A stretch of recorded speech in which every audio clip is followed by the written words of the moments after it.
evening, everyone, and welcome to another joint meeting of the Bloomington City Council and the School Board. On behalf of my fellow school board members, thank you for joining us and for your participation. We welcome our viewing audience here and at home watching on BEC TV.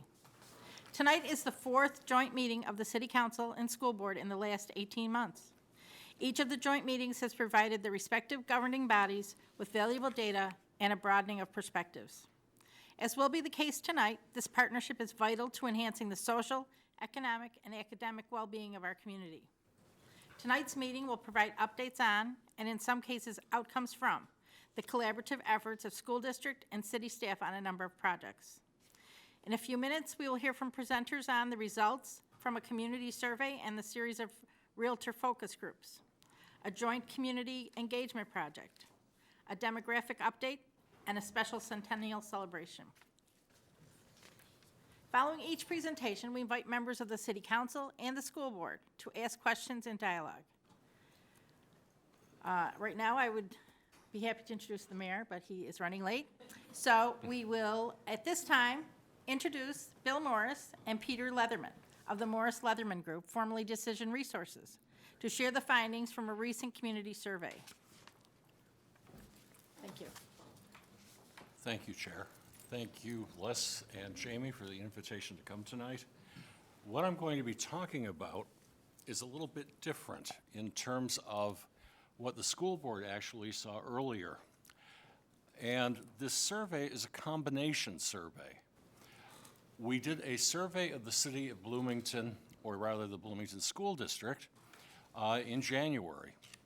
We then decided, after talking with Les, who was kind enough to extend an invitation, that we would do what we call a brush fire survey. And a brush fire survey is a very quick, very limited, about 12 to 20 questions of a community, and usually involves, and in this case it did involve, 250 random sample. So we'll be talking about two surveys, and I'll try to differentiate as I go along. The methodology, though, is the same for both of these. The school district survey in January was 400 randomly selected households. The city survey, or the city brush fire, and I think for sake of clarity, I'll call it the brush fire, was 250 randomly selected households. These were conducted by telephone between January 18th and the 29th, and between March 22nd and the 24th. The sample was composed of 37% cell phone-only households and 63% landline households. Now, those landline households could also include combination households with both landlines and cell phones. The average interview was about 20 minutes in length for the school district. The brush fire was about 12 minutes. And the non-response level we kept fairly low by constant calling back, by scheduling appointments, and by having foreign language speakers actually being able to initiate the conversation for the survey in the native language, the home language. So 3.5% is the non-response level for the earlier survey, 4% is the non-response level for the brush fire. Now, in terms of projectability, which is always important as far as statisticians are concerned, it's plus or minus 5% in 95 out of 100 cases for the 400 household sample that was done for the school district. For the city households, the brush fire, it's a smaller sample, and the size of the sample is what governs the projectability. It's sort of in plus or minus 6.3% in 95 out of 100 cases. Now, there is one thing I wanted to clear up right at the beginning. If we're going to compare, and we can compare DRL or MLC survey results of the same population validly, and they allow for the statistical determination of trends. Comparisons, though, between DRL, MLC, and the ICMA survey results that the city's been relying upon, you can't compare those because of they're invalid comparisons due to the difference in the methodologies. And I have a little quote for those of you who are interested in the statistics behind it in terms of self-selection surveys and why they aren't projectable, and certainly why they also cause even more problems in trying to determine a trend when you can't do that in a valid fashion. So bearing that in mind, if questions come up, well, our mail-out survey didn't show this, please keep in mind that we're looking at apples versus oranges. So the most serious problem facing the schools, which was asked in the January survey, 16% told us right off the bat, there's nothing. There's no serious problems facing the schools here. And that's running about twice as high as the average suburban response. Normally, we see that at about the 8% level. Now, what kinds of things were people concerned about? They were concerned about large class sizes.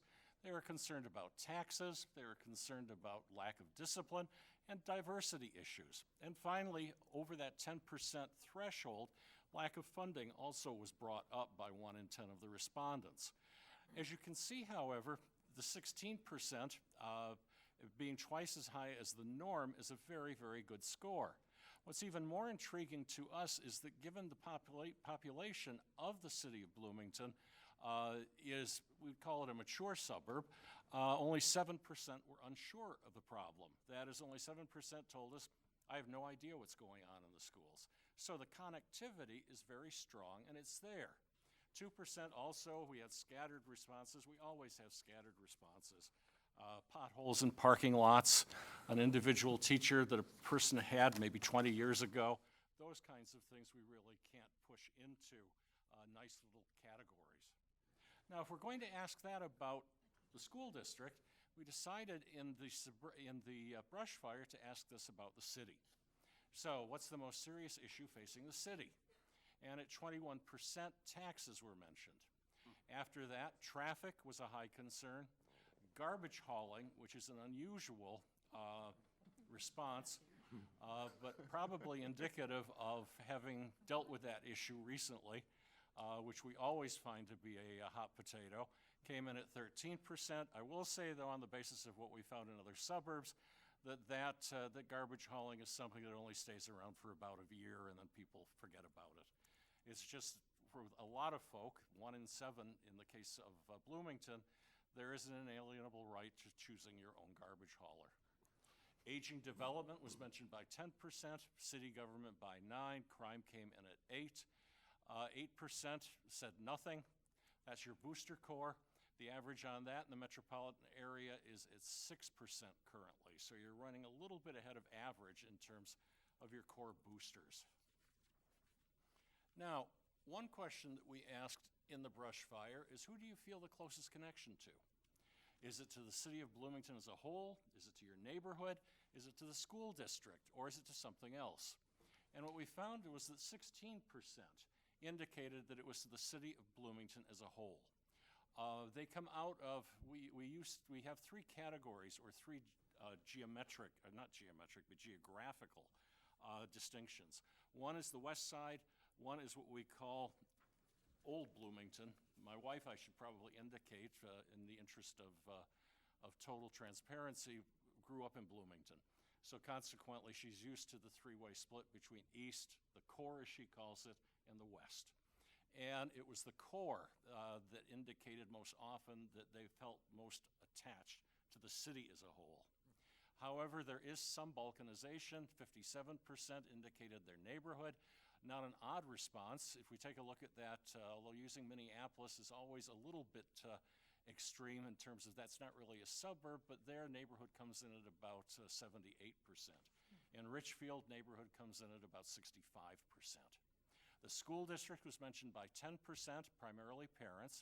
Church here plays a very distinctive role, coming in at 10%.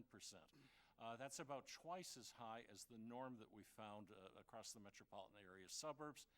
Family and friends, our peer group comes in at 5%, and 2% indicated the workplace. But the neighborhood is what people see the greatest attachment to. Now, carrying on then, what about neighborhood appearance over the past 2 years? And this was also a January, or rather, I'm sorry, the brush fire survey result. 24% said that their neighborhood appearance had actually improved during that period of time. 17% saw a decrease, but for most people, almost 60% indicated it remained about the same. No real discernible changes in neighborhood appearance during that time frame.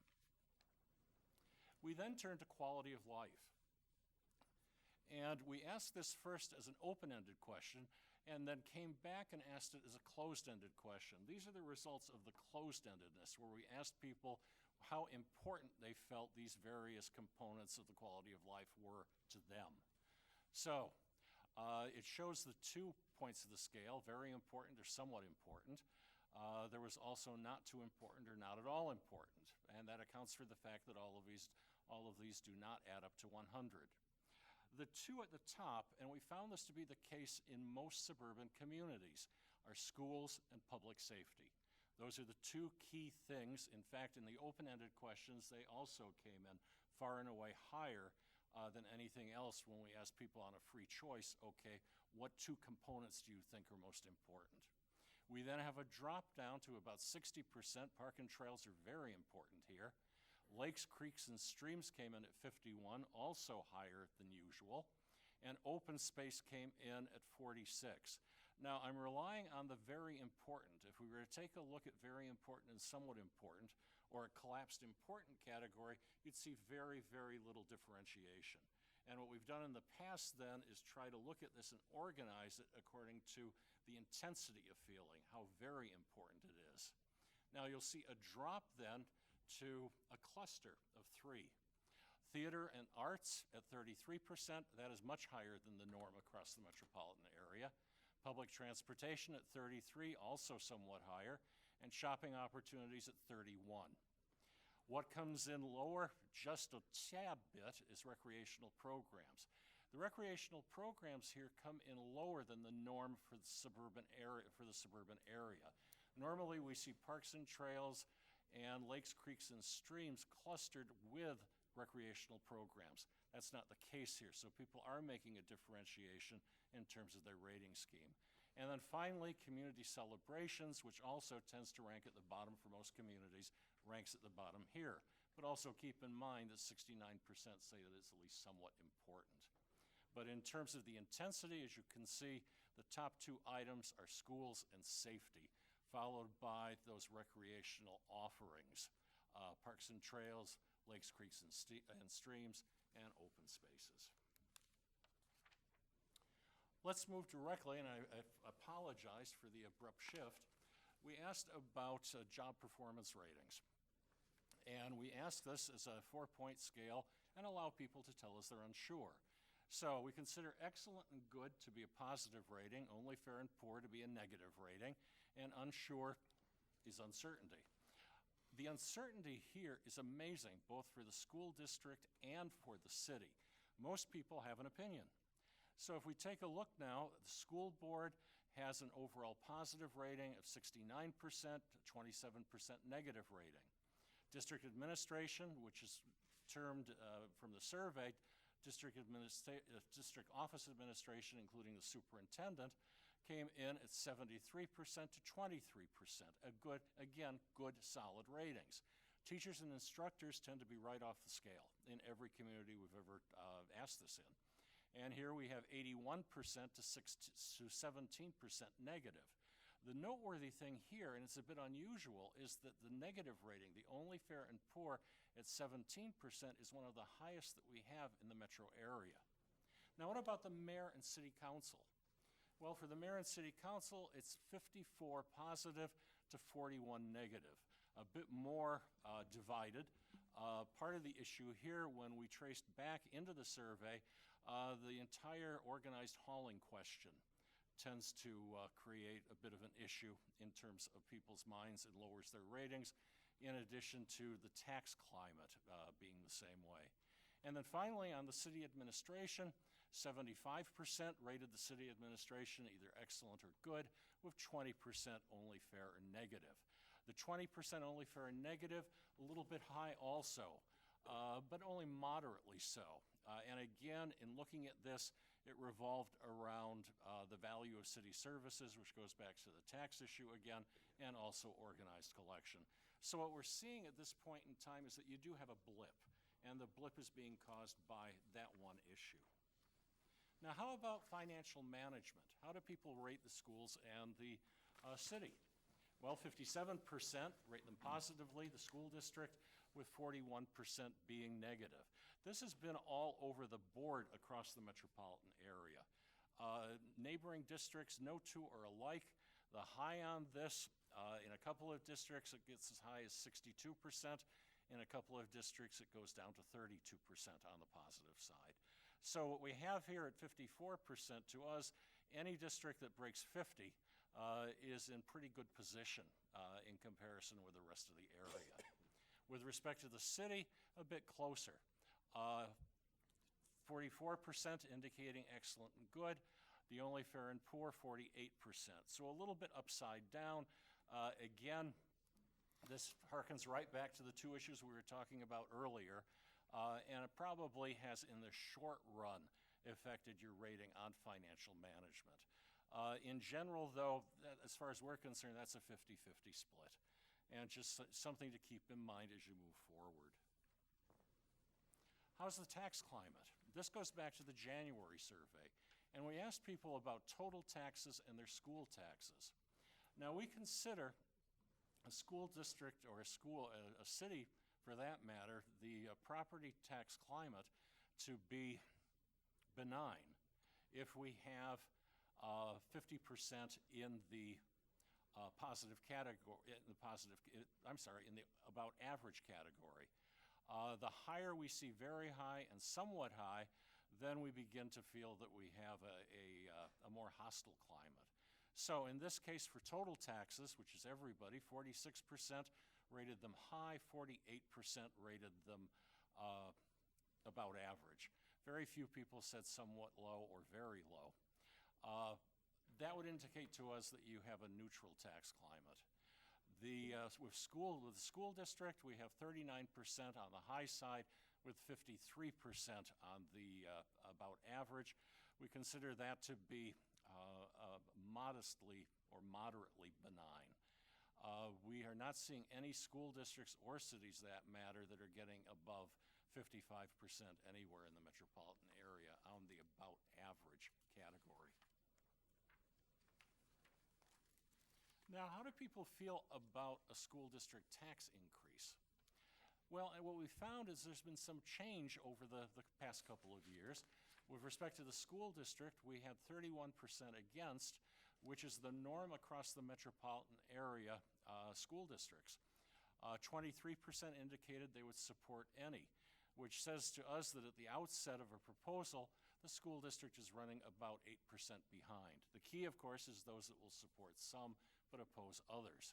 If we take a look at the city, we have a much harder challenge. 47% indicated they would be against any, 19% said they would support any, while the switch folks, the folks in the middle, are 34%. That indicates a much more challenging tax climate that the city is currently exhibiting now. Is it impossible? No. Certainly isn't. We've just finished with a city and a school district, both that had 65% against. It's always what's being asked for and how it's being communicated. Now, talking about that, what's the principal source of information for people? Well, this was asked about the school district, and then we followed it up with the city. For the school district, it's the school district newsletter, first and foremost, the local newspaper, the Bloomington Sun, school district website, and then we go down below 10%. For whatever reason, across the metropolitan area, cable television just is not having the ratings that it used to have as being a principal source of information. Word of mouth was amazingly low at 6%. Normally we find that at least 12, if not closer to 20. The grapevine in most areas is alive and well and lush. That must just be a secondary source for people here. And if we take a look at city information, it's the Bloomington Sun primarily that provides city information at 46%, followed by the city newsletter, and then your website, mailings, and cable TV come in a little bit lower. So, in general then, what we have is a complex picture, but somewhat simplified by the priorities that people are indicating in terms of the future and what they would like to see happen. The two key things that come out very, very strongly are good solid schools and good public safety. But in addition, you have a tax climate which appears somewhat marginally hostile. Particularly, the city doesn't have the advantage that the school district does in terms of that parent core that helps on school district referendum. This isn't unusual with park referenda or street maintenance types of things. It's always been a bit more difficult to pass those kinds of issues.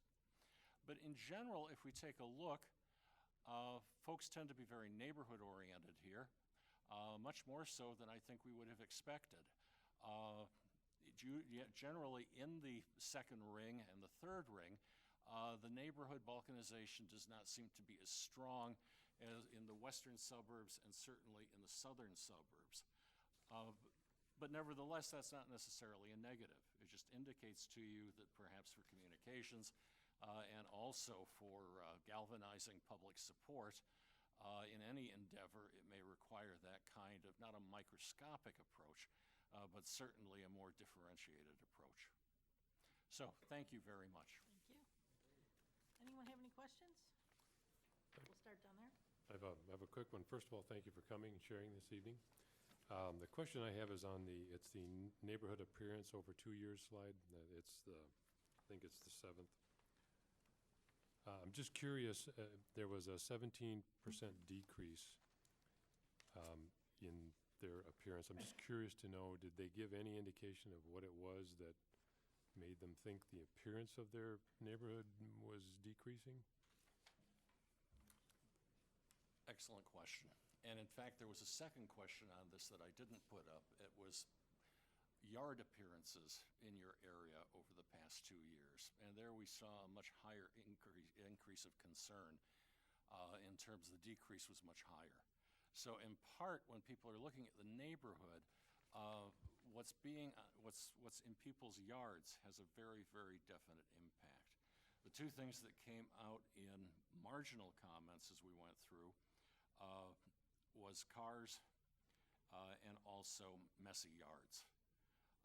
In terms of decline in housing stock, that did not come up as often. And that was a concern more on the eastern part of the city rather than in the west or in old Bloomington. So when my wife and I tell our sons to put their stuff away and mow the lawn, it actually does matter? That's great. Good. Thank you. Any other questions? Go ahead, Chair. Yes, I just had a question. You said that on the teachers, on their negative rating, that's some of the highest in the metro. Was there any more details on that, on why? We did ask a follow-up question on that, and it tended to be not so much what was going on in terms of the classroom. It wasn't a discipline issue per se. What it tended to correlate to was a couple of things. First, there was some leftover residual memory, let's call it that, to the events surrounding the last referendum.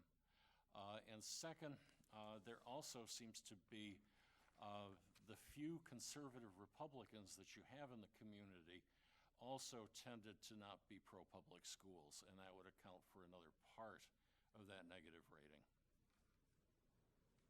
Thank you. Thank you, Madam. Sure. Shall I say Professor Morris? I had you when I was in college several years ago. My question for you, sir, is around the taxes and how that was operationalized. Was it several different questions for the taxes that kind of came to this conclusion, or was it just one single question that, I know there's several different questions across this, but how was that, and was there a specific question around the taxes? I'm just curious what that question looked like, or if there were several different types of questions. The tax climate question I have up there specifically? That's one of them, yeah. Okay. That's one of them, yeah. Those were two specific questions, and we did define what we meant by, we kept it totally on property taxes. Okay. So total property taxes and then school district property taxes.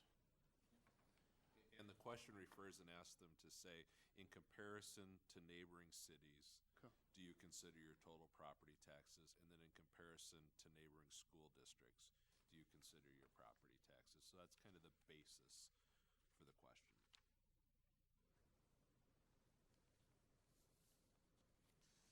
And yes, I remember you well. What was, on the job performance ratings, what was their concern with the school board? Get into We're here, we might as well ask, right? Oh, sure. There you go. You always have two categories that come up on these, okay? One is they don't listen. The other one is I don't like X policy, okay?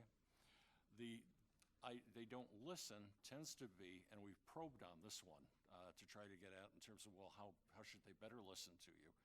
And it becomes quite clear after you probe and move them through a few other questions, is that it's not listening to you, it's just they're not agreeing with you, okay? So that's part of it. The school board also, they did not, on spending issues, that was very, very minor as a negative concern that people had with them. On tax issues, there was some concern about taxes, but we saw that in both. In terms of, there's always a call for more communications. We've decided that about 6% of the electorate in any city is insatiable with respect to communications. And they're always going to be unhappy regardless of what you try. I don't mean to sound cynical, but I'm just saying, you know, these are the benchmark levels that we have right across Metro. John? Thank you. It sounds to me like this is kind of a mix of the quantitative stuff and the qualitative stuff. So when you are fleshing out in response to some of the questions you've heard right now, that's based on the open-ended parts of the survey? Exactly. When we ask, we tend to, on many questions, ask, why do you feel that way? Okay. Or could you give us one or two reasons why you made that decision?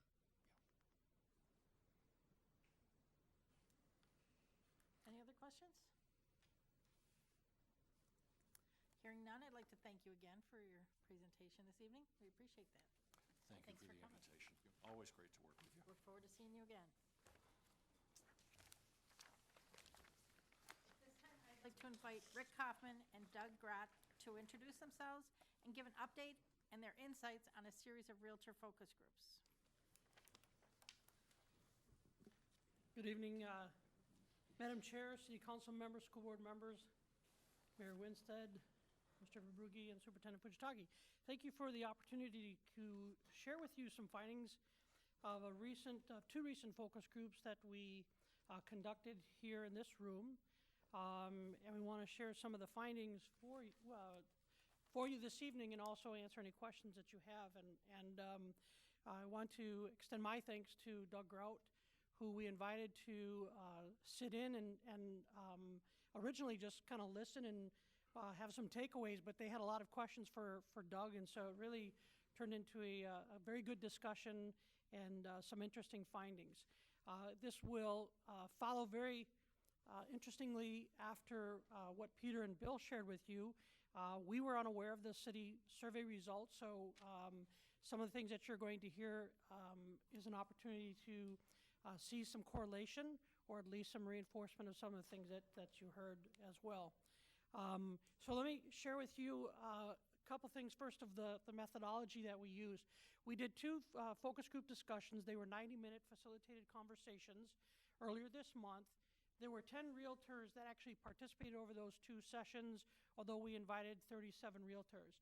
These were realtors that list and or sell property, and in many cases they lived in Bloomington. In fact, all of them either lived here or were former residents. So those realtors that live here currently also, they had children either in school or were graduates of Bloomington School District. There were 3 agencies that were represented here, although I believe there were 5 or 6 agencies that were part of the invite list. And as I said, I facilitated, and Doug and Kate Martin, our manager of marketing, assisted as well in probing some of the responses that we had, as well as the notes that we were able to gather. For those that are familiar or not familiar with focus groups, just as a reminder, focus groups, they are a carefully planned discussion. They obtain perceptions on a defined area of interest in a permissive, very non-threatening environment. The focus groups that we conduct are typically very conversational and discussions. We do have a series of questions that we try to get the conversation going, but as Doug can attest, a lot of that went into other comments that they wanted to share. And then we follow up with probing questions, because the idea is to get a sense of general trends in perception and attitude, sort of a range of issues, and in some cases measure that intensity or the emotions of the issues that may have come up. And we did see some of that in our findings. Now, we'll be the first ones to tell you that's ideal to have multiple sessions when you're conducting focus groups, particularly with a group like realtors, because in this case, they're most familiar with the housing market, the buying trends, perceptions of prospective and actual home buyers. This actually stems from one of the previous joint meetings. Mayor Winstead, you had made a comment about realtors, and so we took that to heart and felt that having a conversation with realtors would give us an opportunity to start to understand what it is they're hearing, seeing, and experiencing with prospective buyers, including families. Now, it is difficult to trend information that from such a small sampling size, but the responses are an important evaluative tool. It did give us some insights and some things that we will share with you, our takeaways in terms of our next steps. To underscore, and I have, if they're still here, nope. They would tell you that the results are not projectable. They cannot be statistically applied to the community as a whole, and they should not be used as a substitute for quantitative results. However, if the issues are being addressed warrant further research, they do give value to either additional focus groups or more along the lines of a survey. So you're probably asking, why did we do this? And as I stated, in a continuous improvement environment that both the city and the school district does, we strive to understand and meet the needs of not only our stakeholders, who are in most cases are critical sources of information, but also to help us better understand those that we are serving. So what we came out of the purpose of these discussions really was twofold. One, we wanted to assess the perception that prospective buyers and sellers have with not only the school district, but the city of Bloomington. New Assistant City Manager Elizabeth Tolzman and I had met previously to us, and she assisted in crafting some of those questions as well, so very appreciative of that. And then secondly, to develop a process or program or methods to educate realtors about the school district, about the city, about our neighborhoods, what we're doing in terms of development and or redevelopment, to better assist those agents as they're working with clients, prospective buyers, including families that are shopping around in Bloomington. So let's get to some of the perceptions. And what we've done is we broke them down into 3 primary areas of perceptions, and then what we've categorized under each of those, some of the themes, primary themes that came out of that. And the first perception is the city and the school district has an image problem with prospective buyers. And it's clear to make is that this is with the realtors are sharing what they heard, what they experienced with the prospective buyers. Specifically, that our neighboring communities have more to offer. High-achieving schools and a larger selection of affordable housing. But when we dug into that, what we found is that there are 2 primary home buyer websites. One is Trulia and another is Realtor.com. Both of those sites pull ranking or school rankings that is based solely on test scores from an organization called greatschools.org, supported by the Bill and Melinda Gates Foundation and the Walton Foundation, among others. Those schools that were ranked by test scores against closest proximity schools, both within and outside the district. This is what we found to be, and what realtors are sharing is driving the perception. What is interesting to note, though, in those websites, especially when they get into ranking of schools, they don't identify all the schools within that geographical area. So in this case, in Bloomington, as we dug into and looked at those websites, they don't even include all of the schools. So in some cases, it may not be a fair comparison with respect to test scores or even all the schools, and certainly not the various different demographics that are identified. They also identified then in looking at the city appearance of depressed neighborhoods, and you heard Bill in his presentation identify as they dug deeper into that question, and it was about disrepair, unkempt, neglected property that presented a poor image and was a turnoff for some home buyers. And it should be noted that it was primarily on the east side of Bloomington. They also identify that it's an aging community, and where this goes to is that young adults are less likely to buy today. Why? Because they are more mobile, particularly their employment options that are out there. They have more employment opportunities, and so they have a higher mobility. So they're choosing more hip locations. Downtown, uptown, and lakes have always been a draw. The realtors also indicated that highly educated professionals are choosing other locations based on the value that comes with newer or newly constructed homes.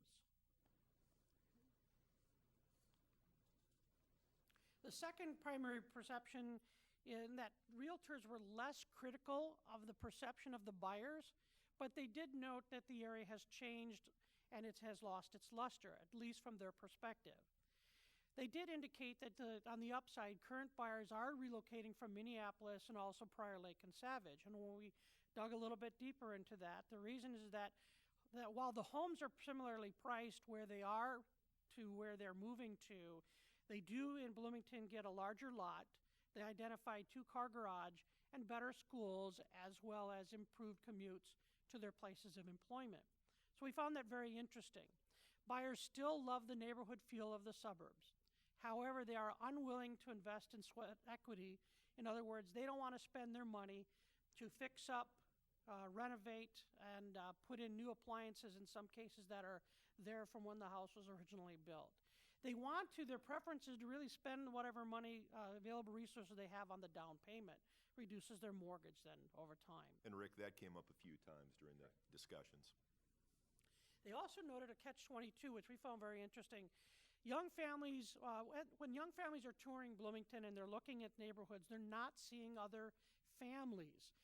Maybe it's the time of the year, we weren't able to ascertain that, but young families that are not relocating here is primarily because they're not seeing other families. If the catch-22 is no new families equals a declining school enrollment, and that doesn't bode well for the school district or city in terms of attracting families to the community. The third significant perception, I'm going to let Doug touch on this because it really had to do more with what we should be doing and focusing on with our realtors. So from the takeaways that we took from these two meetings, one of the more interesting ones, and I think one of the biggest takeaways I took, was that something you probably all know, and that is homes in Bloomington that are priced less than $350,000 move very quickly. We've heard that anecdotally from people within the community, and especially if they've been updated. We heard one anecdotal story from a realtor who said a reputable flipper bought 2 homes, I believe they were both Ramblers, or fairly simple floor plans, for $200,000 each, spent $100,000 improving them, and then was able to sell them for something like $400,000. So that value is there if the timing is right and if the improvements done are correct. But again, people aren't looking to do a lot of home improvement when they move into a home. They want to see something less than $350,000, and I think the target zone was between $200,000 and $350,000.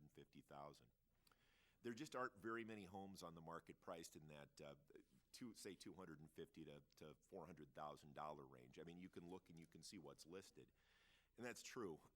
The listings that are much higher at over $500,000 aren't moving as quickly, but the ones that are under, $350,000, I think we've got a range up there, $350,000 to $450,000, but really, I think $350,000 to less that are move-in ready, quote unquote, are moving very quickly. Listings don't last very long. This is another thing. I found this one very interesting, and I think it's borne out through some recent development. One-level townhomes for seniors are needed. We heard from a few different realtors that when those are available, And again, they're located in an area someone wants to live in. Seniors that live in Bloomington want to stay in Bloomington. And so for a community that has a built-up housing stock, one of the best ways of freeing up housing stock is to provide that type of product. And they'd mentioned the Bluffs at Saint Pierre as one particular example. Now, that's at the upper end of the spectrum, but I think this is something that bears further looking into, and that is more one-level townhomes for seniors. And this was another interesting takeaway was walkable neighborhood centers are an important selling point. Several realtors agreed in that. Bloomington has neighborhood centers that serve as the locus and the center of a neighborhood, and having something that's walkable with things that people in the neighborhood want and need is very, very important. They cited a few different developments and redevelopments around Bloomington as examples. So I thought these were all very, very salient and good takeaways we had from the process. So we asked realtors to give us their perceptions as we shared. Perception is not necessarily the reality, but they thought that in order to counter that we needed to do a better job of marketing, selling who we are, what we have to offer. So they specifically identified a marketability of community must be a collaborative effort, though. They truly liked the fact that the city was represented in this discussion and thought that needed to continue, so the city, schools, and those related agencies that could help. They had specific recommendations for the school district, obviously, because of those websites that people are going to, and also realtors, when they're looking for information, they want a sort of one-stop shopping. So what are those school achievement? What are those unique programs? Make it easier for realtors to find and access that information. Improve our website that makes it more intuitive not only to realtors and home buyers, but I will say they had high praise for the school district has a house locator that you simply put in a street number and they identify the street or the avenue, and it pops up the neighborhood school. So they then can go to that neighborhood school to do more research. And then we'll talk a little bit more about that last bullet point, but strong suggestion that we do some form of a summit or forum hosted by both the city and the school district that offers continuing education credits, but offers latest updates to include tours of schools, revitalized neighborhoods. For a point of reference, Bloomington Public Schools used to offer a half-day, in some cases, forum, a realtor forum, or an opportunity for realtors to come in. They got a lot of information. They were able to tour schools, introduced to unique programs in the district. And about 10 years ago, the school district stopped doing that at the suggestion of realtors, felt they had a lot of information. We probably waited too long to reinstitute that because what realtors are sharing with us today is they need more information. So much has changed, and it can't be just the school district, it needs to be the city. Yeah, the information part of it's important as well. One of the things that was mentioned by some of the realtors is how often they use the internet to look up information in other cities, and they cited a few other cities where they can look up and see when the last time the roof was replaced on a house or any other permit-bearing work that was done to the house. And so we certainly took that to heart. All right, so more information and takeaways from the process. In city marketing, and I think these are mostly positives. One of the things I think I heard as an overarching theme was from realtors who know our community. They grew up here, they live here, in some cases, was that Bloomington is a terrific city. It's just not enough people know about it. Bloomington has a terrific school district. More people should know about the positive things going on in both the schools and in the community. So marketing, I mean, you always hear that. Marketing is something that can always be improved. Parks came up repeatedly. What a great park system we have, trails and some of the events that go on. The Arts Center was cited on a few occasions. Bloomington's artistry organization, and walkability. Apparently now, and this is something that was relatively new to me, that you can get a walkability score for various neighborhoods and neighborhood centers, and the realtors were familiar with that, so making sure that we enhance that, and the ability to walk to either a park or to a neighborhood center is very important. And more accessible data from the city, as I mentioned, being able to access property building permit history did indicate that we were going through a software upgrade. Should help that. Time of sale inspections by the city of Bloomington received high marks from one realtor who praised them without any prompting, and then another realtor who had mentioned that they wished they were more stringent. So we heard a little of both on that, but I think mostly positive things on time of sale inspections. But the more information you can put online and make easily accessible, I think was the major takeaway. So what are our next steps? Well, the focus group findings will become part of an overall assessment to guide our efforts to, one, enhance or improve, I'll speak specifically for the school district, reputation and image, in an ongoing effort to continue to attract and retain families. And then, secondly, to determine how the two entities might individually and collectively communicate and collaborate more effectively with realtors, such as that realtor fair and the summit. Want to add anything there? No, that sounds good. Thank We'll you. entertain questions. All right, I think I have one for each of you, so you guys can jump in whenever. First of all, I'll show my age. I don't know what a HIP location is. And also, I'm curious to know, in our neighborhood, which we dearly love, there are still a number of original homeowners, and so they would fit into the category of, Rick, when you presented to us at the board, I had mentioned the folks that are interested in repairing it if it's broken, but not perhaps updating. So the question is, when they do transition, when they move into the next step in their life, is that home, is that property attractive to new home buyers? Am I hearing that they need to be updated before the younger hip crowd is moving in? Is it? I think that's what we heard. One of the things that some of the realtors brought up was if someone has lived in a home since the 1970s, for example, or even before then, they may not have done a lot in the way of updates. It's still a livable home, but it's got paneling, it's just got old fixtures in it. And it makes the home much more saleable if you go through and do a freshening and an update. And I think the key is finding out what improvements you can make that best enhance the value of the home. But yes, that is what we heard. And then the locations that the original owners are moving into, are they requesting that they want to stay in Bloomington? They're just looking for more ground level?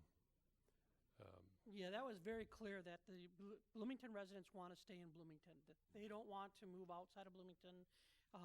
They love all the amenities that were identified, and but the available stock of affordability in single level homes, and the preference was for those townhomes because they don't want to have to do the maintenance, the upkeep, and things of that nature. That was a big selling point for residents that live in Bloomington, want to stay in Bloomington. They would prefer to move into those kinds of homes that would free up, as Doug talks about, that housing stock that potential exists for, like the gentleman that bought a couple of those, really fixed them up and flipped them. Yeah. So the potential exists, it's there. Yeah. Okay, great, thank you. Thank you. Thanks for the information, appreciate it. Did you get a sense at all, obviously you were talking to realtors about home ownership, did you get a sense at all from the anecdotal answers from the realtors how it might apply to a rental opportunity or folks looking to rent as opposed to buy? So we did invite one of the realtors that showed up. She primarily sells apartment complexes, and so she has a very good handle on apartment living. Apartments are going very fast. Bloomington attracts individuals and families in the apartments, but she did cite that when there are, to her clients that are looking to buy apartment complexes, they look at it the same way people do for housing. They want apartment complexes that are not beat up, run down, and a shambles. But she was the only one, and she was also one of the only realtors, although we invited a couple that spoke specifically to clients being of non-English speaking families or new to the area, that families of color. Thank you. We will probably get information about the demographics, but the fact that there are still, 70% of the people don't have children in school anymore, and so there is that desire to either move into townhomes, condos, rental units, or so forth like that. Did they share, obviously they shared their concern about more single level for senior citizens. Was, from those realtors, was that a serious issue. The assessment I got in most of the realtors, when you're done, we're looking at all of our notes, and one of the big takeaways I had is that realtors want to sell homes. And they want people that if they want to live in Bloomington, they want to be able to sell them a home.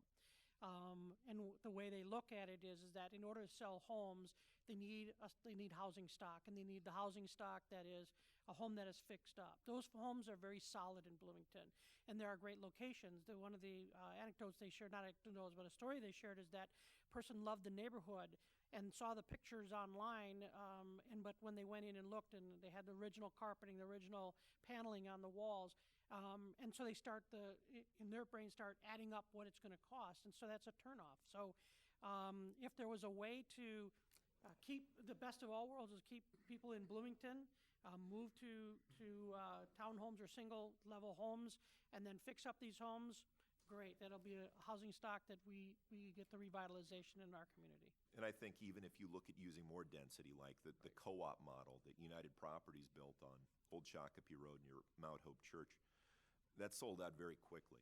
And I think other models can be successful as well. Yeah, not so much assisted living, but the co-op models. Right. Thank you.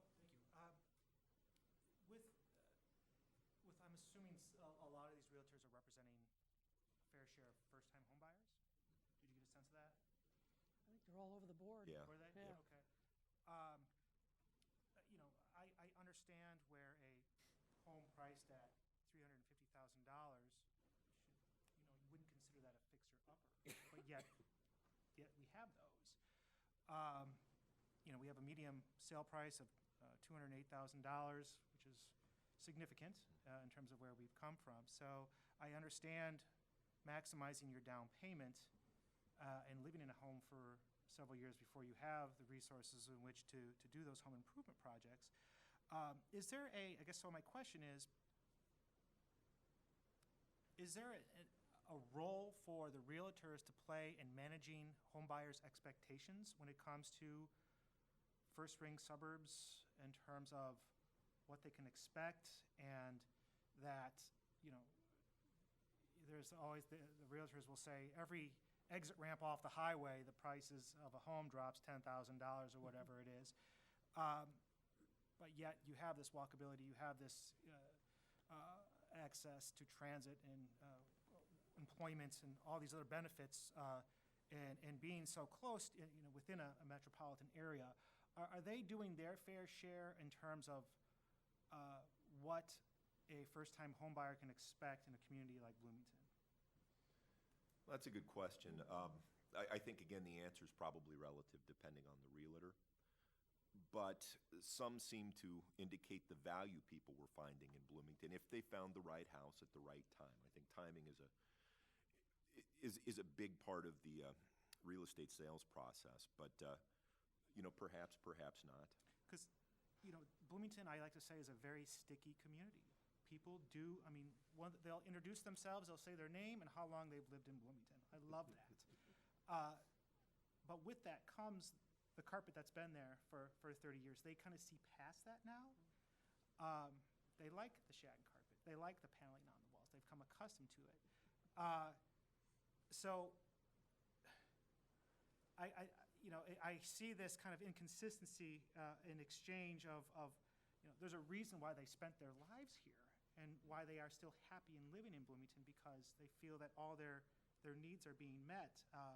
On the previous presentation, we heard about people connecting with their neighborhood. Well, it's because they know everybody and they've all been there forever. Right. So I think sharing some of those stories as to not seeing that necessarily as a negative per se, but as to the reasons why those situations exist would be, I think, helpful in terms of telling some of those stories. Yeah, I think all of the realtors, they really are cheerleaders of Bloomington, especially obviously those that live here, but even a couple realtors that grew up here, went to school here, and now live in other communities. They truly are cheerleaders of Bloomington. Good. But I think what they look at in terms of how quickly they're moving their house, if they're the seller or the agent for the seller, and quickly how people are buying. We probed one of the questions on Lakeville because during the recession, 2008, 2009, Lakeville had a lot of homes that went into foreclosure, a lot of homes that were left unfinished in the construction phase. They are starting to see people go back to Lakeville, and we asked why, and the biggest reason is much bigger yards. So what at that time was more monetary, and probably perhaps in some cases the commute, which is attractive again for Bloomington. People are exchanging the commute to go back to those homes that are newer, at least look more modern inside, and a much bigger yard. Sure.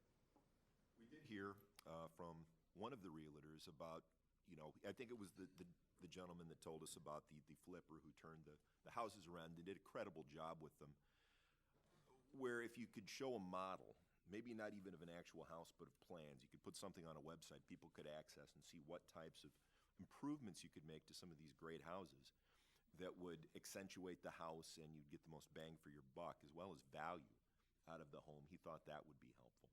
And I should note, there was a lot of interest once Doug started sharing about some of the revitalization programs that Bloomington does have.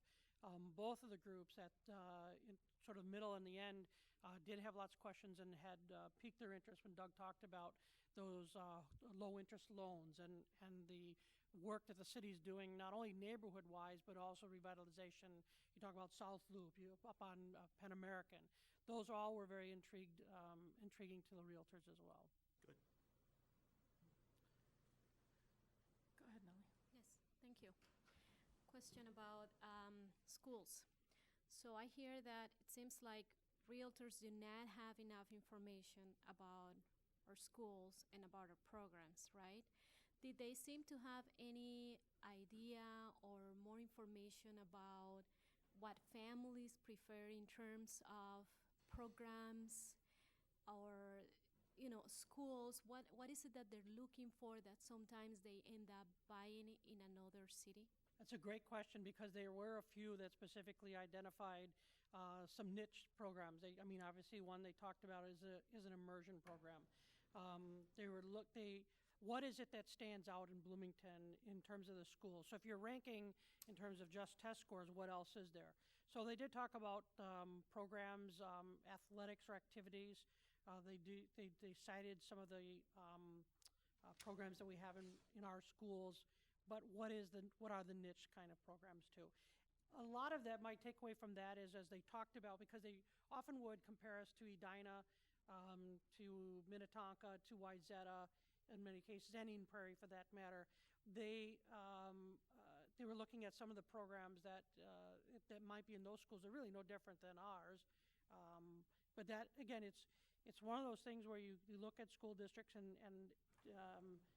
they might be so informed about Bloomington schools, but this school in Edina has this, and you guys don't have that. But maybe we do, because there was a couple realtors that did identify Hillcrest as a community school and thought that was very interesting. I don't know if you want to add anything. No, one of the things I heard regarding the conversation about schools, both ours and neighboring communities, was, as a positive, the ability of children to participate in a variety of activities was strong here in Bloomington, because we did have parents. Some of the realtors were parents with children in the school district, and they were very complimentary of your ability for kids to be able to take part in all the various activities, whether it's sports or other extracurricular activities, where in other communities those opportunities are more limited due to a variety of reasons. One more question over here, and then we'll move to the next subject. And either one of you can jump in on this one. Did you get a sense or ask the question of what their client profile for a buyer looks like?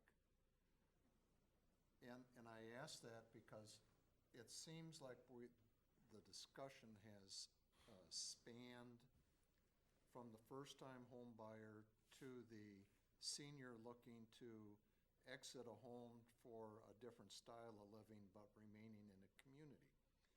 And while it's all good information, I'm having a little difficulty in focusing what type of buyer they generally represent. Let me exemplify. the first thing that struck me is somebody who doesn't want to fix up is probably a first-time home buyer because they're also facing the MPI, the mortgage protection insurance. So they're trying to maximize their down payment and look at doing that till the equity level achieves that 80 or 20%, so that they can unburden themselves through a refi on that. But I don't know, that's just an assumption, and it could be an incorrect assumption. So if you meet with the folks again, getting some profile information would certainly help define what the wants, needs, and desires are. Well, Councilmember Beloga, I think you're correct, but we will follow up on that. One of the things that, again, was a takeaway from one of the conversations was that the realtor said that the families with children moving in oftentimes didn't have the money to put into home improvements. So you would lead you to believe that they're a first-time home buyer. And they didn't have the skill or the time. Those were the other two components. They listed all three, the money, the skill. They just didn't feel confident in their ability to make the improvements themselves, and the time. They had a time component, meaning they probably had children or younger children. Right, and then when they talked about those folks that were moving from Minneapolis, Prior Lake and Savage, those obviously weren't first-time home buyers, and they were coming here for a different reason, primarily. As we said, better schools, better commutes, and larger lots, and the two-car garage is what stood out. I think it's a great question. It's something that in focus groups you would want, or we would want to probe even more so. They were very open to us having these ongoing conversations and discussions with, and suggested that we don't hold these on Tuesdays, because that's their showing day or something like that. So we learned too. And many in the council have heard this before, but to share with the school district, I happen to live in those one-story townhomes. And I've shared with the council in open session that I generally receive a piece of correspondence on average of once a week from a real estate agent asking if we have an interest in selling because they have a buyer who is wanting to buy. Chair Bartolotta, not a question but a comment, okay? Sure. I appreciate your comments about the limitations of focus groups, but they do give some pretty rich information.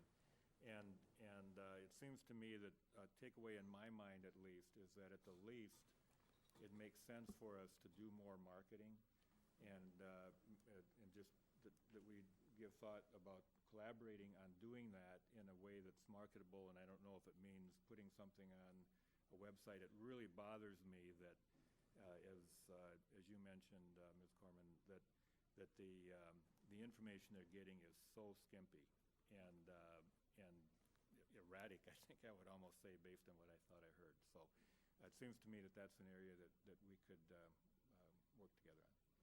Thank you for that. All right, before I introduce our next, thank you, I'm sorry. And before I introduce our next presenters, I would like to welcome the mayor.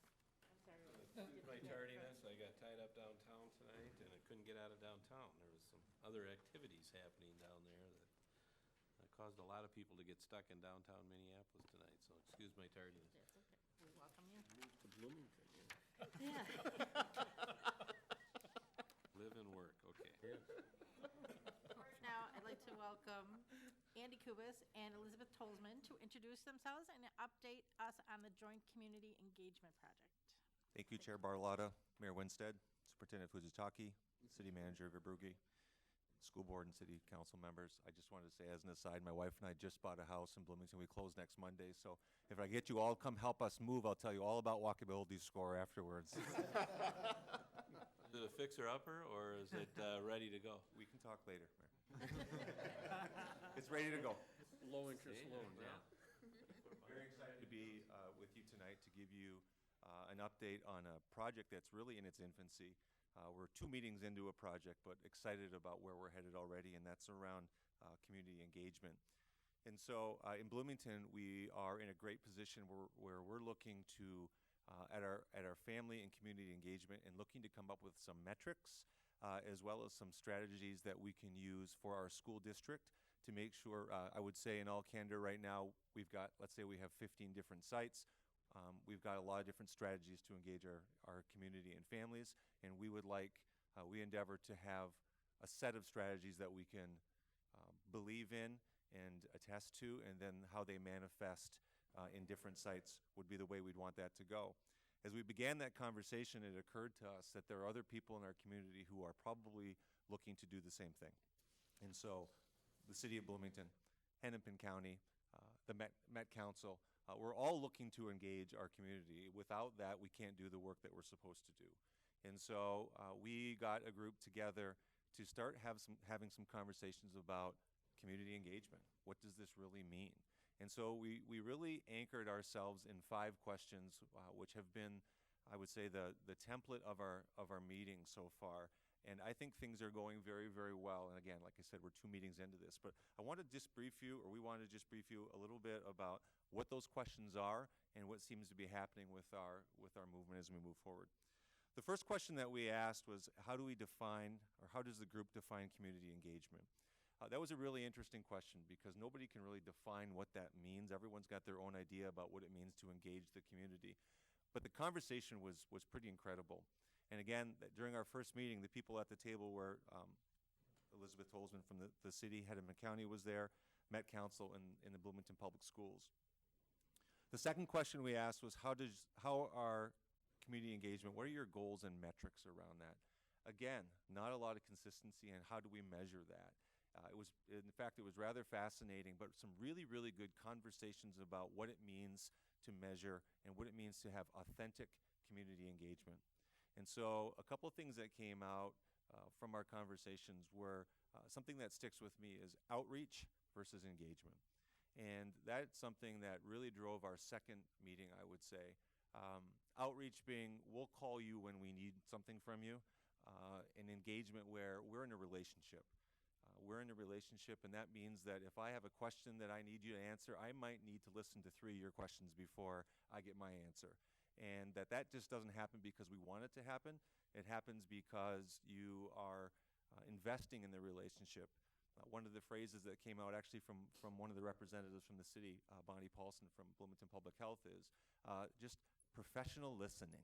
Professional sitting and listening to see what is it that the communities need. And again, I draw a loose analogy, but it's not unlike friendships and relationships, that you have to listen and sometimes just listen to what people are saying before you get to say what you want to say. And that was one of the major takeaways around that. The third question, what are the strategies to achieve your community engagement goals? I just gave you one of them. We talked a lot about sometimes engagement is superficial. We're writing a grant and we need to hold 2 different meetings to engage the community, so we've done that check, and then we move on to the next thing. And so that became a tipping point for us in the conversation where we talked about authenticity, back to what I mentioned before about trust. Fourth question, which was really the question, because the first meeting was 6 people who really didn't know each other very well. What were we really doing in this meeting? What were we going to get out of this? The fourth question was, is there an interest to explore how we would collaborate as a group of 4? In other words, do we want to go on a second date, is how I phrased that. And we did. And we found that we had through discussion, we had a lot of similar needs and interests in how do we leverage our ability, leverage the skill set in the room from each of the 4 entities to make sure that we are rowing in the right direction, that all our vectors are in the right direction around engaging our families and engaging our community. You can imagine, in one scenario, a new-to-country family who lives in the city and receives communication from the city, communication from the school district, from Hennepin County. They don't understand the system very well. Again, they're new to the country, and they say, which one of these do I read? Which one of these do I pay attention to? Is there a way that we could work together to make sure that we are just streamlining some of that work? The fifth question was, if there is interest, what would be the exploration process and what would be the deliverable? And that's where we got to just gently in our second meeting. We started talking about what could this look like. And so I would say a couple of things about the composition. There was a woman there from Met Council named Michelle Fury who seemed to be an expert at engagement, and she was talking a lot about the authenticity of it. It was profound stuff that we probably already know, and so we factored a lot that into the question. And then the assistant city manager, Elizabeth Tolsman, had great insight as well. There's something that she talked about that really resonated with me as I talk about other people, and it's developing a relationship with community members, oftentimes are disenfranchised community members, and paralleling it with Maslow's hierarchy. That, and maybe not everyone can name all the parts on Maslow's hierarchy, but you get the premise that unless you get to the next step, you have to fulfill the step below. And so where you might go from physiological needs to self-actualization, from an engagement standpoint, what are the fundamental needs of a community that we're trying to engage? Do they have housing? Do they have food? Are they feeling safe in their community? We can't ask them to be leaders and come and serve on committees when they haven't had those needs met first. And so I thank you for that, because I've got a lot of play off of that, so thank you so much. But it's a common currency that everyone can understand. Everyone understands Maslow and the premise of it, and so that resonates with a lot of people. That second meeting, like I talked about, we had a more robust group there. Michelle Fury came from Met Council. Nick Kelly was there. Bonnie Paulson, as I talked about. Doug Belton came. And so we had a good group of people, a lot of smart people in the room where I just could kind of sit back and listen to the commentary about how could we do this. So what's next? Our third meeting is April 5th, so just next week. And what we have committed to do is bring a list, informal perhaps, but a list of what are the projects that are coming up in each of our 4 entities. What do we see happening that would need community engagement? And then look for overlap between the 4 entities. So how could we help out the city if Elizabeth brings something, what could we do from a school district to say, hey, we do something similar, let's work together on that, or vice versa, or if Met Council says something. So that we're trying to build and foster this relationship so that we're able to help each other out. And again, the end goal is to streamline engagement authentically for our families so that they can participate, knowing that we don't get to do what we do, we don't get to serve unless we have an engaged community. And so that's kind of where we're headed next. Would you add anything to that? No, I think you summarized it really well. The only thing I would add is community engagement. It takes a lot of time. It takes time to build relationships, to ensure that it's authentic, to ensure that we're listening and that we're hearing what the needs are. It takes resources as well, resources with people in terms of investing in that relationship at time. And it is about the relationship.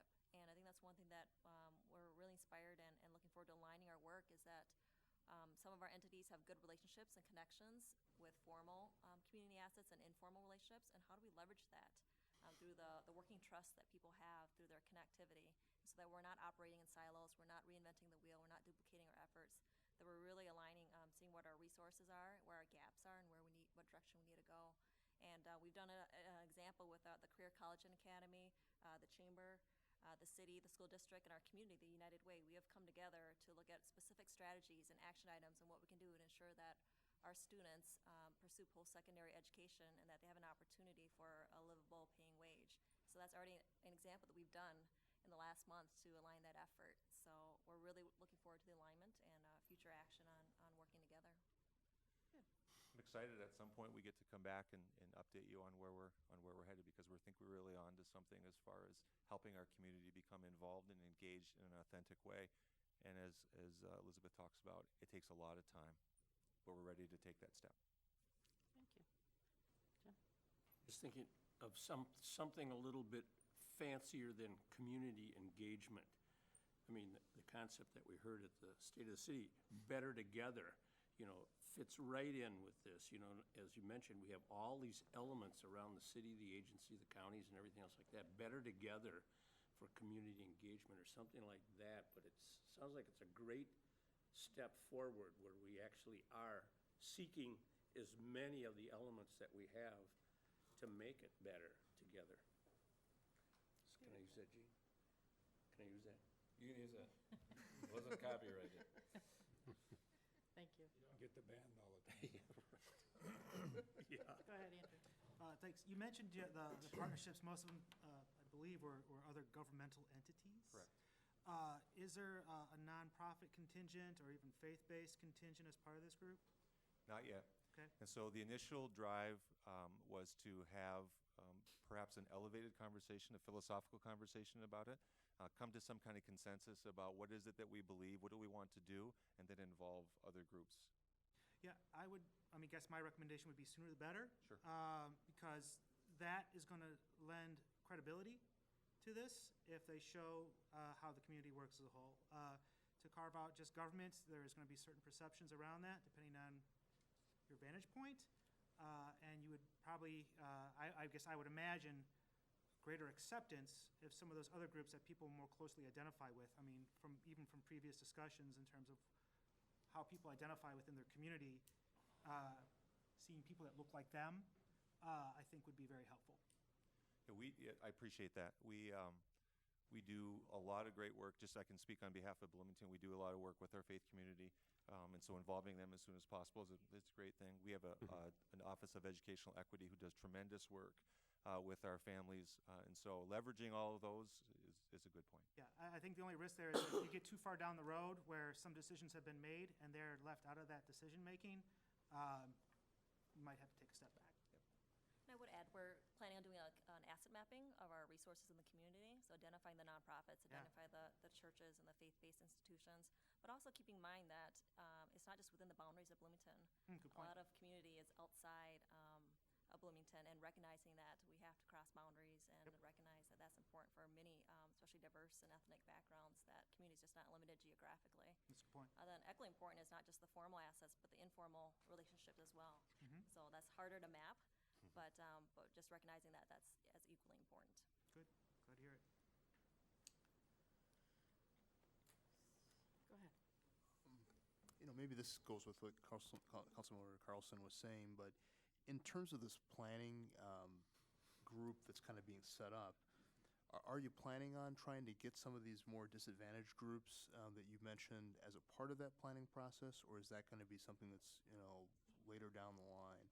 I'm just maybe you've already said this, but I just wanted to just be clear that I'm understanding kind of what that looks like and how you're going to do that. Even though you have some of those barriers that that have been identified earlier, how might you go about doing that, or if you are going to do that as part of the planning process? I'll speak on behalf of Bloomington Public Schools. Yes, we are. And so what I would say, again, we're 2 meetings into this, and we really didn't know how this was going to go. It equally could have been the 3 other groups saying no, thank you. But what I endeavored to do is come up with exactly what you're talking about. How do we authentically engage, maybe perhaps our disadvantaged communities or families who aren't necessarily always engaged? How do we do that authentically as opposed to just calling on them when we need them, was kind of the underlying premise behind all of this.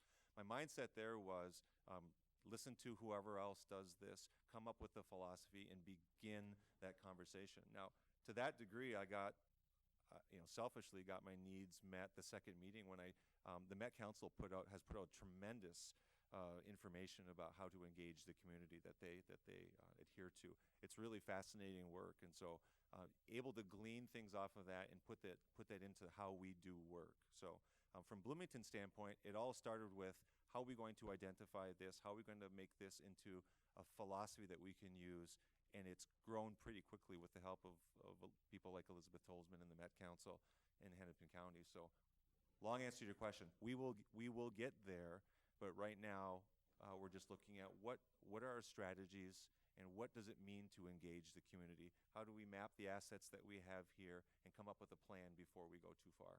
So what I'm hearing you say is that at this point, probably not in the planning phases of it, but later on in the process. Yeah, and I would even probably, and if I said planning phase, maybe I think it's right now we're in discovery phase more than we are planning phase. Is that fair to say? Yeah, definitely. I think right now we're just looking at our data and seeing where our work aligns. But I think once we identify what our objectives and goals are, and I think it's very important for us to be intentional, strategic, and purposeful. I think the worst thing we could do is engage our community and have unclear goals and objectives and have residents or people feel that, again, going to the deficient outreach and not really being engaged. And we're going to have different strategies for different objectives and outcomes. So if it's about workforce, if it's about workplace, or if it's about community, being representative in commissions, committees, those are all going to take different strategies in how we attempt to achieve those goals. Thank you. Oh, go ahead. Yes, thank you. Just to kind of echo a little bit about what council members have talked about already, but it's so important when you mention those differences between outreach and engagement. And what I hear you say, it's engagement has a lot to do with listening and the importance of listening to all our different communities. You also talk about participation. And one thing that I would probably encourage you to do is when you think about participation, you know, how do you define participation as you go through this process? Because especially with our communities of color or immigrant communities, you know, they're not necessarily always in the position of participate, right? But sometimes just feeling proud of being part of Bloomington, you know, being part of this community, it's enough for them to feel like they are participating. So just to take that into consideration, you know, kind of develop and continue to develop that sense of pride so that we can all feel like we belong, that we're accepted, that we're all working together. Thank you.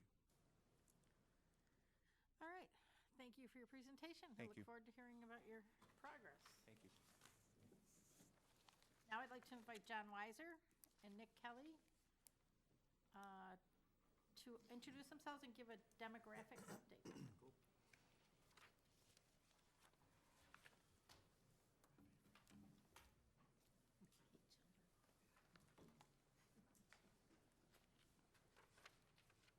Thank you, Chair Bartolotta, Mayor Winstead, Superintendent Fujitaki, City Manager Verbrugge, and board members. Nick and I are here tonight to talk a little bit about a project that we're collaborating on over the last couple of months. It builds upon a demographer's report. I'll just remind you that you got about a year and a half ago. It was the state demographer, Susan Brower, who has a Bloomington connection, by the way, was here before you, and then our own demographer that we often use, Hazel Reinhardt, was here. This is all in that same category. We're going to talk about a very specific project that we're working on that has to do with early childhood screening. So just as a reminder, as a grounding, you're familiar with our Pathways to Graduation vision. This is an emphasis on the early identification of students so that they can be properly identified and then screened, because each of these milestones is interconnected. Reading by third grade success is much more highly likely if you're ready for kindergarten, which is much more highly likely if you're preschool ready. So we're focusing on not an easy end of the spectrum to deal with. These aren't kids that that we know about all the time, and so our work, our first step of this work is to kind of gauge the size of the problem, and that's what we're going to talk about. So here's a little bit about what I've just said, which is early identification. We're trying to figure out the city public health service, public health department gets different data from different sources than we get. Our project to collaborate is how can we compare those two data sets and find out where the overlap is. Our particular interest for Bloomington Public Schools is we want to see every one of those kids screened so that we can put them into quality early childhood programming where it's needed, again, as we get toward kindergarten success. I'm going to let Nick talk a little bit about the larger issues, and then we'll get into the details of the collaboration. So we heard earlier today about people living in Bloomington their entire life. And part of why that matters to us from a health department standpoint is you live in Bloomington all your life and you're healthy. That likely means you graduated high school and you had educational attainment, which gave you economic opportunities, and you had a healthier life trajectory than somebody that didn't. And when we look down at the back end of that, if you're ready for kindergarten, you're more likely to be reading at third grade, and you're more likely to graduate high school. We don't always think about the health impacts of that, but that has huge health consequences throughout your life course. And so we spend a lot of our time doing a lot of work with early child development. working with new parents, new moms, young kids in our community. And if you see on there, we see early child education, early toddler, and preschool, and getting kids ready for that. So we're both in this trajectory right here, making sure that we get the healthiest kids through our school system and be productive members of our community.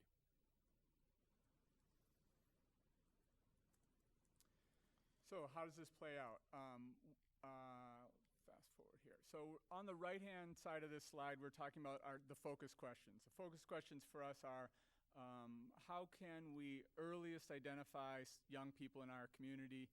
How can we make a connection to them so that they can get screened, looking for any assistance that we can provide? And then how can we get them enrolled into quality early childhood programming? Our goal there in the middle column is that we would love to know about 100% of the births in our community. After births, we have a lot of move-ins and move-outs in this community. We start to pay close attention about this time of the year in winter for the next year in terms of kindergarten enrollment. And so a little bit of this project as well is figure out how many of those kindergartners are surprises to us. The left column shows a little bit about what we found. So in just this small data study that we've done, we found, I'll talk about the kindergarten part and I'll let Nick talk about the birth part. What we found was we send extracts, we call kindergarten extracts, from our database to individual sites as they prepare for kindergarten enrollment. In November, so last November, 3 months ago, schools start to do outreach to community members or to those households in their community. They make phone calls to individual houses. They host kindergarten enrollment nights, etc. And then they start to modify those roles. Where we've come from November until last week, when this last snapshot was taken, was we figured out that we knew about 81% of our incoming kindergarten class as of November.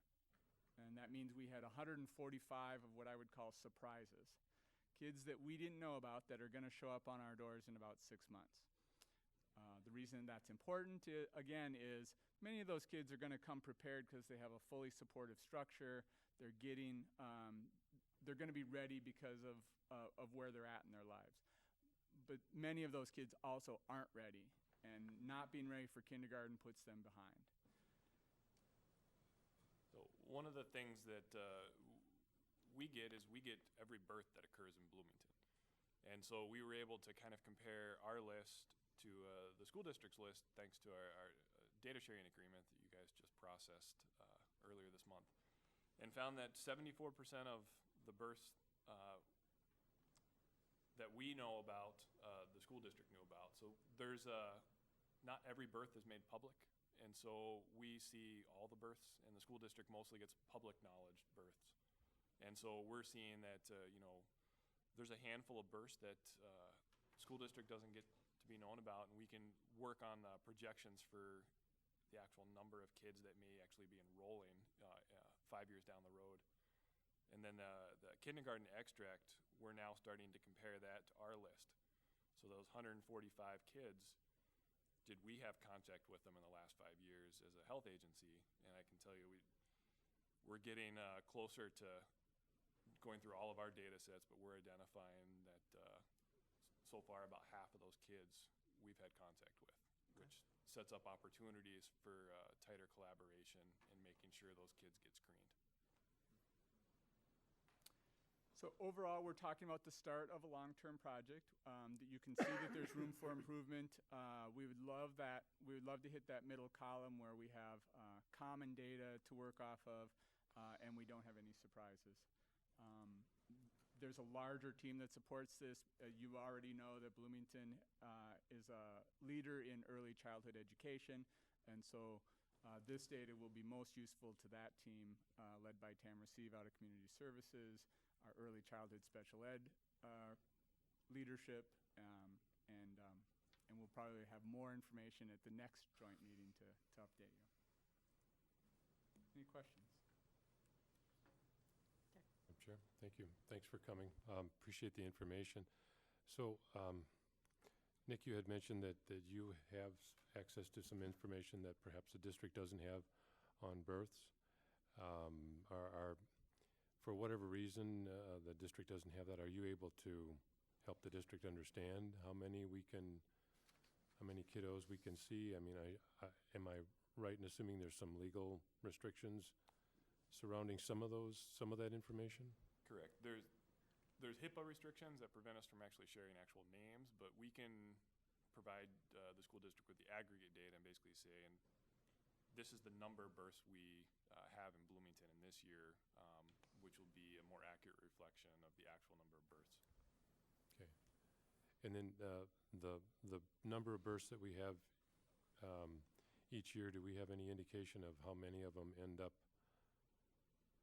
as a kindergartner? I mean, are all of them staying?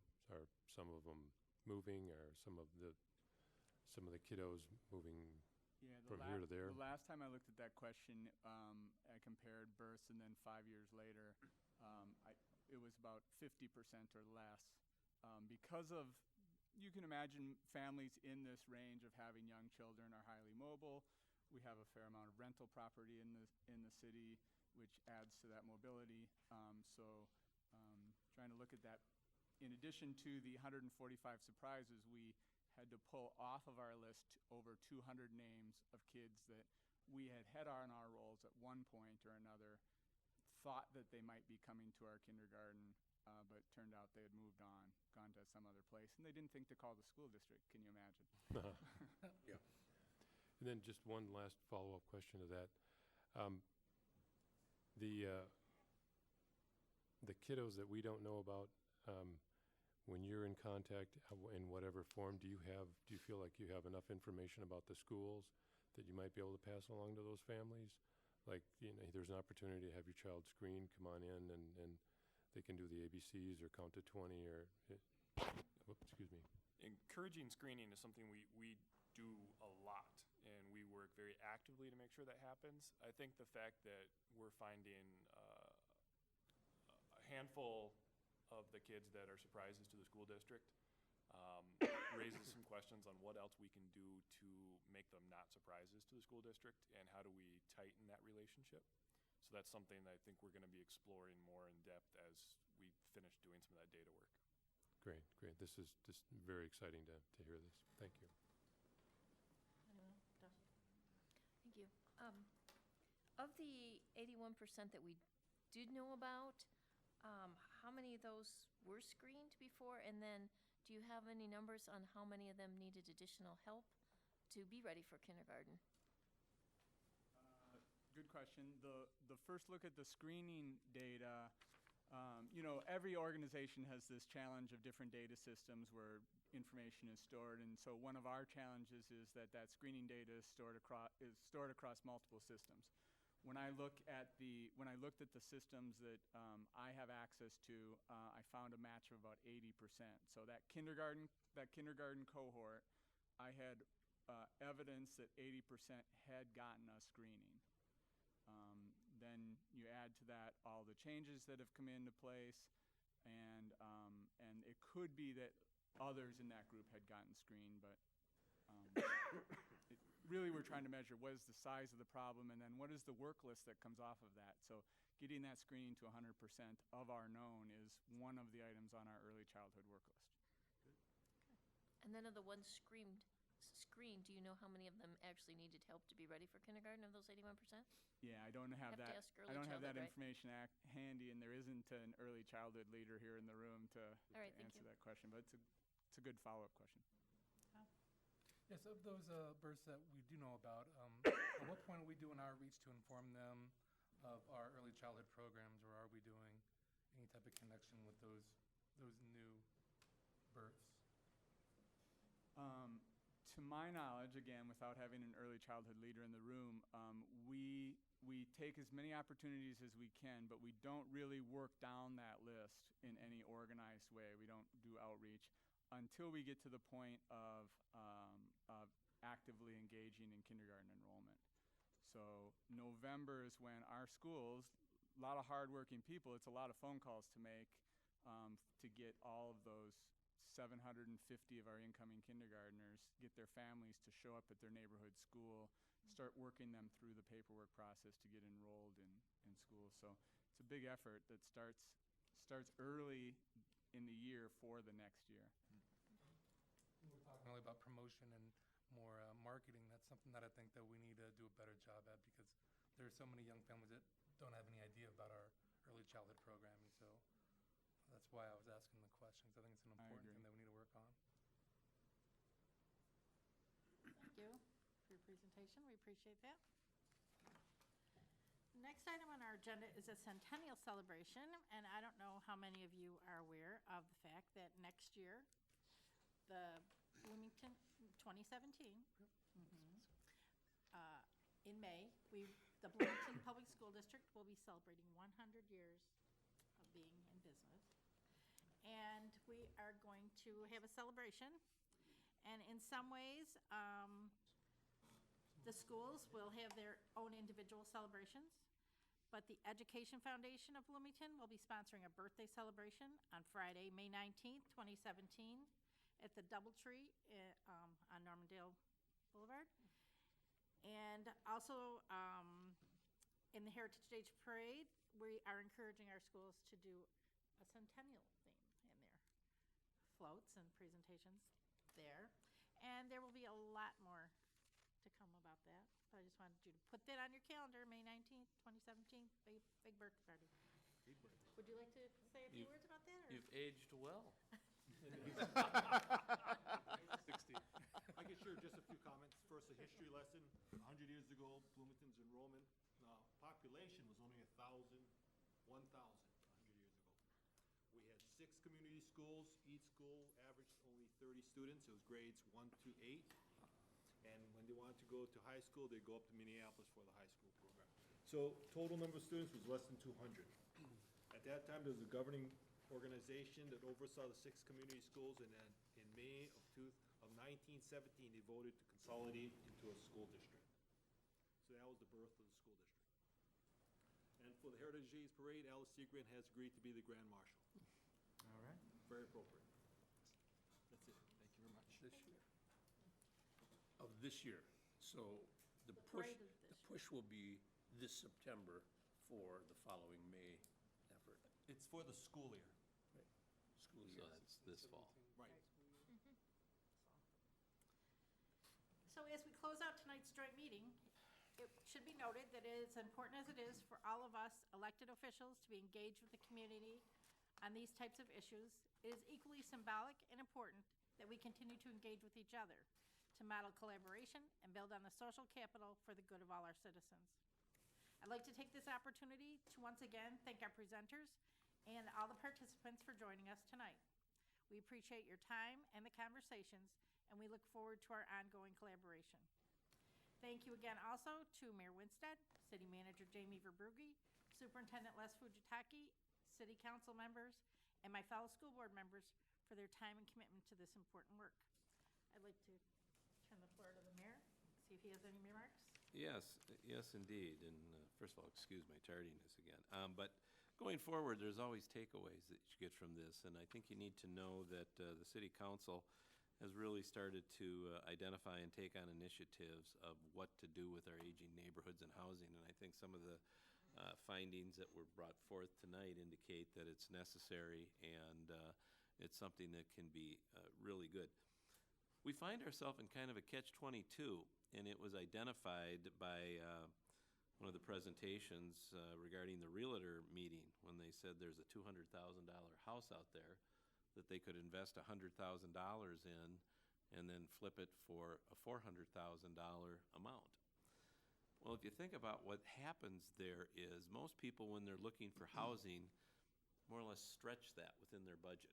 You know, so if you're looking for a $200,000 house, you know, that's probably where you know you can plug in, be comfortable, and pay the bills. And so what we're finding is that people who come and look at that range of housing in our community are not enamored by it, or they're finding housing in that price point elsewhere.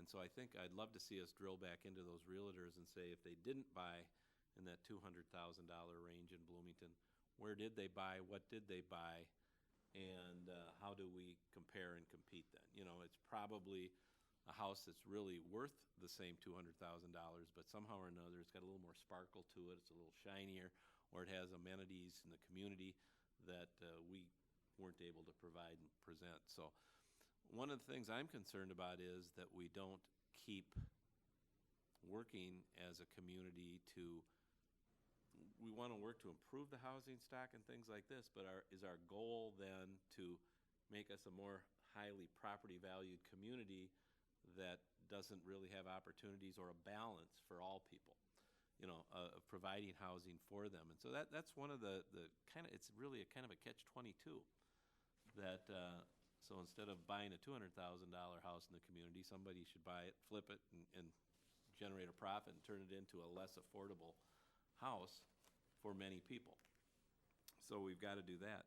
The other part of it is too is, you know, I mean, I've been kind of talking about it for a long time, is how, at least the realtor segment, and I think that translates or even expands to many other people, is how their perceptions are out there. And one of the things I heard tonight too is that the perceptions they have are based on sometimes some data points that come from places that are incorrect or not a fair judgment of what is really going on in the community. So I think we always need to keep working on that, is to drill down into people's perceptions and then get to the bottom line, and then really work as joint bodies, or, you know, as a community in general, to provide them with the correct data points or with realistic information that can kind of alleviate some of these perceptions. Because I know we've all heard it, that, you know, and it really still is a perception, but they're basing it on information that they're getting from elsewhere. So I think we need to keep drilling into that and then working to provide better information. But the main takeaway is that it's really pretty good to see the collaboration that's going on, and really the presentations by our mutual staffs are really getting into a lot of very important things, and I just see nothing but things pointed upward collectively for our community and our school district, and it's great to see.